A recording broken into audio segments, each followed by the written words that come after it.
Between Miller, Coors, and Anheuser-Busch, they control 65% of the U.S. beer industry. Imports make up a big chunk, and I think, quote-unquote, craft beer is about 15%.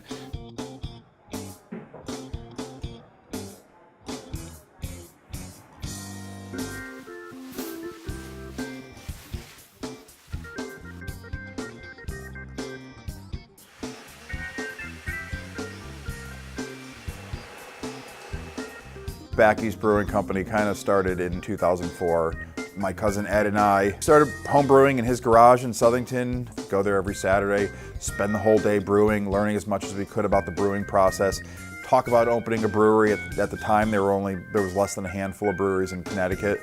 And we said, well, you know, I mean, let's do it. What do we have to lose? The worst thing that could happen is we can fail, and then we'll have to go back and get jobs somewhere else. The family that I grew up in, it was about gathering together, seeing everybody, having a beer, having a glass of wine with everyone. My grandfather made wine when I was younger, so that kind of got the whole family into the tasting. He's definitely the reason I started. He makes wine. I'm not a huge wine fan, but I like beer. The first batch is never going to come out good, but your heart and your soul is in it. So this is 5 gallons in my dorm room setup. It doesn't really taste like anything I've had at the liquor store, but I made it. And from that very first batch, it was like that aha moment of like, I'm in school for the wrong thing. I should be brewing. On the opening day, we were so busy that my dad was working with me, my mom was cleaning off tables.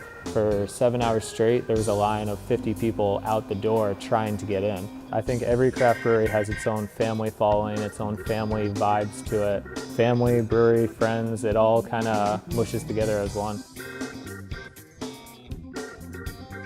So not only do everybody have that close-knit group at each brewery, all the brewers themselves, we all work together, which is a lot more than most industries can say.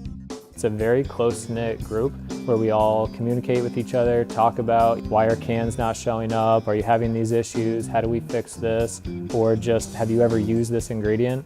If I was putting a roof on a house and I called a competitor down the road and say, hey, what kind of nails are you using? He's gonna hang up the phone and be like, oh, he's trying to steal my technique. That's not what we're doing in the brewing world. We're helping each other make better beer. On my cell phone, I probably have the names of probably 15 owners of different various breweries. So we're talking, text messaging, borrowing things, trading things.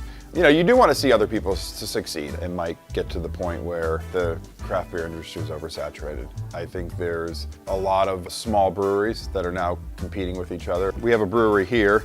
There's one 4 miles down the road. There's one 6 miles that way. There's one 8 miles that way. There's one 12 miles that way that's just opening up. Once that competition ratchets up, that camaraderie might pose a challenge. There's competition in any type of business, but we're all so small in the grand scheme of how much the big players make that if 5 more breweries open in Enfield, it's not going to change what we do. It's probably going to make more people see good beer, and it'll benefit everybody. Everybody learns about new breweries by going to other breweries, and other friends that go with them, now they find the love for craft beer. The craft beer industry has been on a pretty strong growth path. Since we opened up here in Connecticut, we've seen the number of breweries go from less than 10 to close to 80. I would say all the growth is due to the industry itself, the mentality of the brewers. I think a big part of it is the families that we talked about that grow in these small breweries. I think one of the biggest reasons that breweries fail is that they get into the industry not knowing what they're doing.